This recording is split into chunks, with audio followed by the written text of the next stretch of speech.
د بېنظیر روپۍ چې دي هغه شروع شوي دي خو موږ به خپلې روپۍ څنګه چک کوو چې موږ ته به دا روپۍ میلاویږي که نه میلاویږي یا زموږ په اکاونټ کې روپۍ شته که نشته د دې په باره کې زیاتر کسان تپوس کوي چې موږ ته دغه طریقه وښیه چې موږ به خپلې روپۍ څنګه چک کوو دغه شانتې د روپو ولنۍ مرحله چې دا خو مخکې شروع شوې وه او دویمه مرحله چې دا هغه اوس شروع شوې ده نو په دویمه مرحله کې چې دا هم ډېرې ضلعې پکې شامل شوي دي نو په هغې کې هم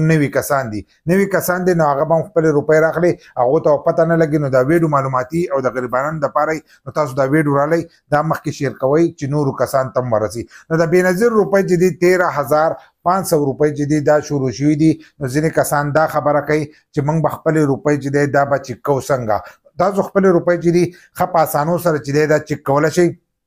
دې نه مخکې موږ تاسو ته په څو ویډیوګانو کې دغه طریقې هم ښولې دي خو ځینې نوي کسان دي په تېر شوي قسط کې هم د هغو روپۍ راغلي خو هغو خپلې روپۍ نه دي راغستې هغه وایي چې دا موږ له څوک کور ته راوړي په هره ویډیو کې راته یم چې دا تاسو له څوک کور ته نه راوړي تاسو لاړ شئ او خپلې روپۍ چې دی دا راواخلئ د خپلو روپو معلومات وکئ معلومات دا دي په اسانو باندې تاسو خپلې روپۍ به د 8171 باندې هم چک کولی شئ د هغې خو ډېرو کسانو له طریقه ورځي چې په 8171 ویب سایټ چې کوم دی په ګوګل کې به 8171 سرچ کوئ چې څنګه سرچ کو هلته کې به تاسو ته لیکلی چې تاسو د دې پروګرام دپاره اهل یې په دې باندې ښه تفصیلي زموږ ویډیو شته نو تاسو اهل یې چې اهل یې درته لیکلی نو ستاسو دغه روپۍ شته چې اهل یې درته نه لیکلی نو بیا دغه روپۍ چې دی دا ستاسو نشته بل لا چې دا تاسو په هیلپ لاین باندې هم معلومولی شئ د بېنظیر کفالت پروګرام چې کم هیلپ لاین دی نو په هغې باندې تاسو هم دا معلومات کولی شئ د هغې طرفه تاسو ته هم دا پته لګېدی شي چې زموږ روپۍ شته که نشته هغه به تاسو ته ووایي چې ستاسو روپۍ تاسو د پروګرام دپاره ایرلی او ستاسو په اکاونټ کې روپۍ شته نو په هغې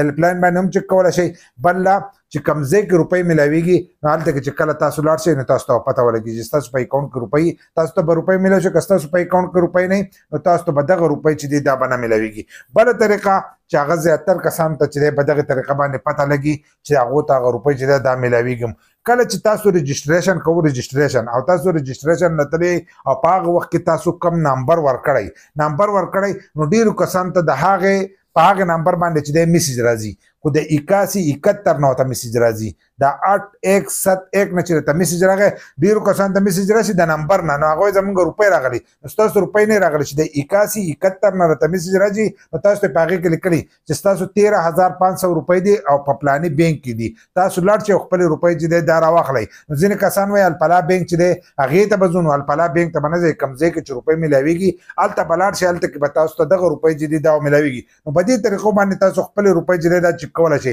آنلاین خو تاسو په 8171 ویب سایټ باندې چې دی په هغې باندې ډایرکټ چک کولی شئ تاسو ته اهل لیکلی نو تاسو لاړ شئ بیا خپلې روپۍ راولئ ځکه چې تاسو د دې پروګرام دپاره اهل یې که بیا هم په اکاونټ کې نه جمع شوي نو په راتلونکي وخت کې په یو څو ورځو کې چې دی ستاسو په اکاونټ کې به دغه روپۍ جمع شي او تاسو بیا هم خپلې روپۍ چې دی راغسته شئ باقي نورو د دې څه طریقې نشته دغه طریقې دي چې په دغه طریقو باندې تاسو د خپلو روپو معلومات چې دی دا کولی شئ